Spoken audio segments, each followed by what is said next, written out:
You know, recently I made a video about the M1 iPad Pro, the only problem that I have with this device. So if you haven't seen that one, make sure to check that out since this is pretty much a part 2. And this is kinda a counter to that video. Since today I wanna talk about things that I love about this device that make this device my pretty much favorite tech device of all time. So, let's begin. And the thing with M1 iPad Pro or the overall iPad Pro lineup is the fact, the first reason why I love it so much is how much overkill that is. And when I said in a previous video something like it's overkill and it's not getting used by iPadOS 15, well, now it's quite the opposite, because the result of this thing being an overkill is that seamless experience that you can get with this device.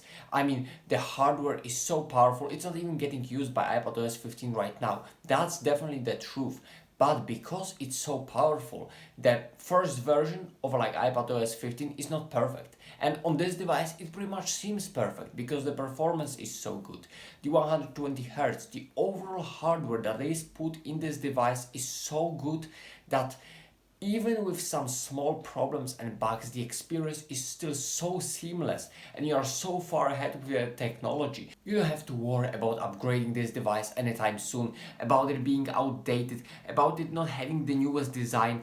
It has all it can have with all the hardware that is possible with this device. On top of that, like every new feature that Apple has to offer is in iPad Pro, and that's what makes it so special. Like for the price, smaller than the iPhone 13, similar to that of iPhone 12, you get full iPad hardware that you can get from Apple. You get the most powerful chip, the biggest amount of RAM, great 120Hz display, great cameras for an iPad, great speakers, Thunderbolt port, solid battery life, this premium design, this Pro name that, you know, it really shouldn't make you feel better, but like this Pro name, the fact that you are using iPad Pro, it kind of makes the usage a little bit better. It just, adds a little bit spice to that overall experience that you have with this product. And yeah, this is important. This is, a psychology, but it is pretty damn important when it comes to usage experience. The fact that you are using the so-called better Apple Pencil 2, it's like, it gives you something to that experience that makes you feel better. And when it makes you feel better, the overall experience, the overall productivity and joy of this iPad is better.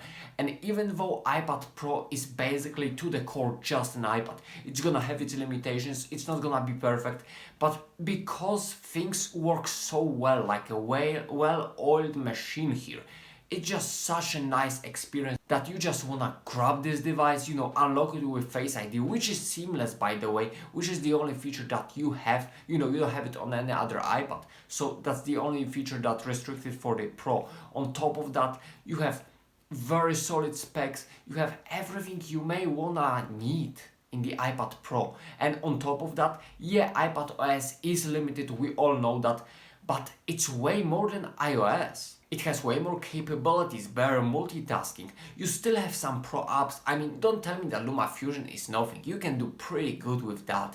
You have some nice Photoshops. You have some nice photo editors, text editors. You have tons of capabilities. You even have the option of 120 FPS gaming.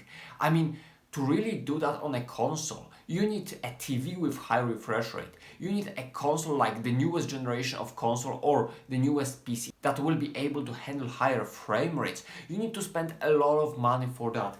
And here, for $800 in a base version, you have that overkill M1 chip that's literally killing everything that's on the market. You do have that with that device, that small 11-inch factor device you do have here. And on top of that, the hardware that's capable of running games and overall OS in 120 Hz, like it's really terrific experience. And again, you wanna have good microphones, you have that with that M1 iPad Pro. You wanna have decent cameras, take a photo, whatever. You wanna maybe have your workflow within just one device. You wanna take a photo, edit it, and maybe send it to your customer or whatever. You have that option. You wanna jot something, you have that Apple Pencil 2nd generation, very nice experience, and you can do this all day, every day, and never run out of ideas of notebook or anything like that. Like, yes, you can do that with any other iPad, but the fact that the M1 iPad Pro does it a little bit better, does it a little bit smoother, is overall more complete. It just makes so much fun when it comes to, gives you so much fun when it comes to the usage, when it comes to the joy of usage, as well as the comfort. Like everything is opening up instantly, everything is working great. Yes, there are some bugs. Again, it's not perfect, it's not a perfect device, which I emphasized in the previous video, but like the fact that this is such a complete device, even with limited OS, just makes it so nice to use, and you just wanna make it as much of a computer as it is. You just wanna pay for these accessories, and I know that's how Apple's marketing working, but honestly it's working very well, and the device you're getting for your money, I mean, come on, for 800 bucks, it's pretty much what? Right now it's a, I wouldn't call it mid-range smartphone, but you know what I mean. And for that, you have the best iPad you can get. You get the best possible device of that sort you can get. And like, don't tell me that this is something, because this clearly is.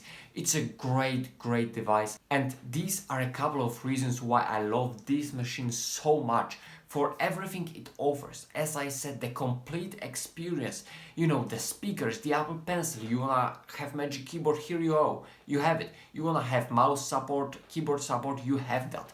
You wanna have high refresh rate, you have that. Cameras, again, Thunderbolt port, performance, the newer form factor. I mean, yes, it's similar to the 2018 iPad Pro, if not identical, but still it's the newest form factor Apple has, and like iPad Air 4 and Mini 6 now have that too, but you know, the bezels are a little bit thicker. Some people say it's not that good, it's not that great, so you know, with the M1 iPad Pro you have the cutting edge technology, and you are getting good use of that for not that much of a money for what you are getting here, and that is why I love this device so much. And hopefully you liked the video. If you did, if you wanna see more content like that, make sure to smash that subscribe button, like the video if you enjoyed that, and hopefully until next time, and peace.